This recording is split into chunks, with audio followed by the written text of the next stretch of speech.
belediye reisine, belediye reisi hatta buraya çağırdı. Belediye reisi buraya çağırdı. Biz dedik bize bir yer bulun. Bir başkan olarak bize bir fedakarlıktan bulun. Kendisi dedi kesinlikle ben hiçbir hazine mali veremiyorum. Siz kendinize bir yer bulun. Ben altyapıyı ve bekçileri ben size temin ederim. Ben size veririm. Siz kendinize bir yer bulun. Biz baktık mesela 1,5 milyara yakın biz kendimize bir arsa aldık. Çok müsait bir yerde, ana caddesinin üzerinde biz kendimize bir arsa bulduk.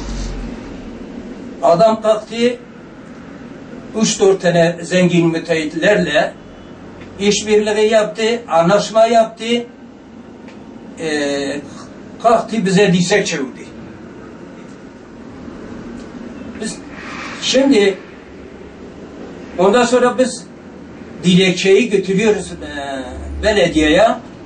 Belediye başkanı bütün belediye memurlarına emir vermiş. Kesinlikle buğday pazarın hiç ne bir dilekçesi ne bir pusulası kabul etmeyin.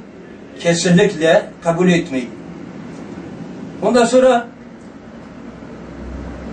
kalkıyor mesela 2-3 günde 2 senedir haftada bir polisleri, yüzlerce polisleri panzerle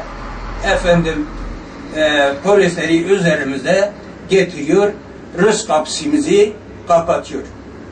Biz bu kadar nüfus, aşağı 1500 nüfus burada ekmek yiyor. Kalkmış mesela bu 1500 nüfusun Rus kapısını kapatmışlar. Bu haksızlık hiç insanlara bağdaşamıyor. Hiçbir insan böyle bir zulmü, bu haksızlığı yapamaz. İsrail'den bir de Ergani belediye başkanından başka kimse bu zulmü, bu haksızlığı yapmamıştır. Şimdi bizler buğday pazarı esnafı olarak yıllardan beri burada faaliyet göstermekteyiz. Şu anda bu mevcut yerimiz bize yetersizdir.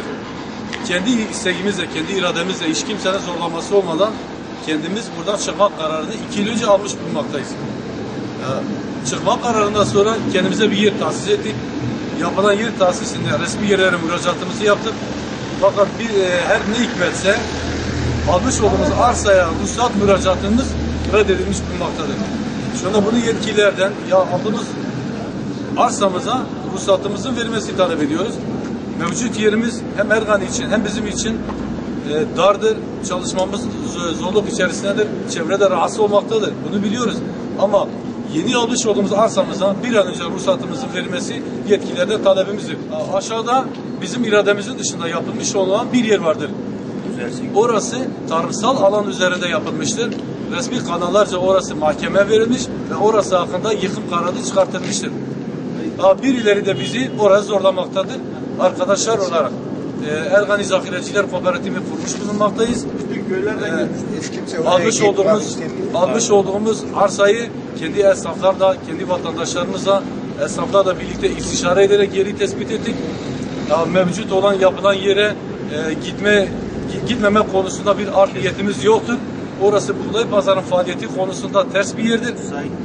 Kimse bir art niyetimiz de yoktur. Sadece biz esnafların ortak iradesiyle almış olan karara birilerine saygı göstermesini istiyoruz. Bize yardımcı olmalarını bekliyoruz. Vali Beyimiz Mustafa Toprak, Tarım İl Müdürlüğü'ne kesin talimatıyla yıkım kararı alınmıştır. Bu yıkım kararını bizler takipçisi olacağız. Sizler de bunun takipçisi olmanızı rica ediyoruz. Belediye başkanımız bizi mağdur etmiştir. Buğday pazarının kapılarına kilit vurmuştur. Hem köylü halkımız mağdur olmuştur hem esnaflar mağdur durumdadır. Bunu BDP il başkanlığına da sesleniyoruz. BDP parti başkanlığına da bu olaya bir çözüm bulmasını istiyoruz bu soruna.